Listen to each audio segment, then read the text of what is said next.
Out of the courthouse and getting a lot of questions and calls and text messages about, have you seen the accuser on the Jay-Z lawsuit? How she went on NBC or whatever it was and basically acknowledged that there were a lot of factual disparities with her allegations about Jay-Z and Diddy. So a couple of things. One, I've heard a lot of people like, the case needs to be thrown out now. Well, that's not the way that things work. So let's talk about a couple of things. Juries. There are juries and there are judges. Juries are the fact finders. They determine if her facts are bullshit. A jury makes that decision. A jury sits down and says, I don't know if I believe your allegations and whether or not this is reason that we don't give you any money. Because remember, this is a civil suit, not a criminal suit. A judge is the decider of the law. He says, this is the law and this is how the law should apply. The two shall never meet unless the lawyers for Jay-Z come forward and they say, we want what's called a summary judgment motion. So what is summary judgment? Judge, we want you to make a decision based upon all the facts. We believe that these are the facts. They are not going to change. And since they are not going to change, you can make a decision. You don't get to that point until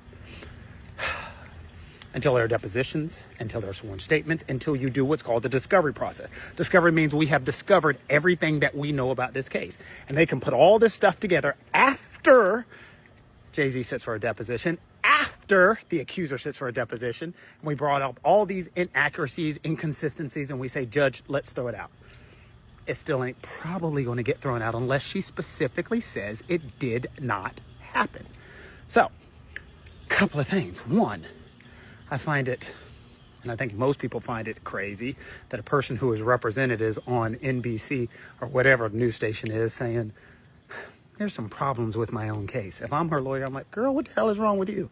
Number two, her lawyer making statements saying that we are still vetting and looking into this case.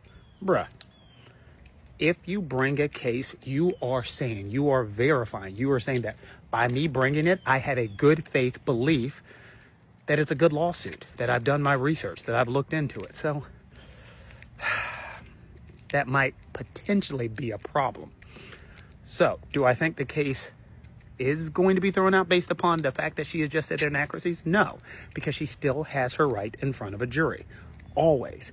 Unless a judge says, look, these are the facts. They said, what? And based upon these facts, I do not believe that I can put this case in front of a jury. It's kind of wild. Now, here's the real issue. Mr. Busby's case, whether you like it or not, is now being seen as not as strong. And if one case is not strong, then all of the cases potentially are strong. You're only as strong as your weakest case. And so what you are doing in turn by bringing possibly a bad case, a case that you have not researched, a case you have not looked into it, is you've given Diddy a defense and says, look, Busby's over there bringing any bullshit he wants to bring, and this is helping me out. So her going on the news, I think, is a win for Diddy down the road. Even though it's about Jay-Z, it's a win for Diddy saying there's something wrong with the facts of these lawsuits. And Diddy gonna be in the courtroom, hey man, you know what you know, D? You need to take that. Problems are coming.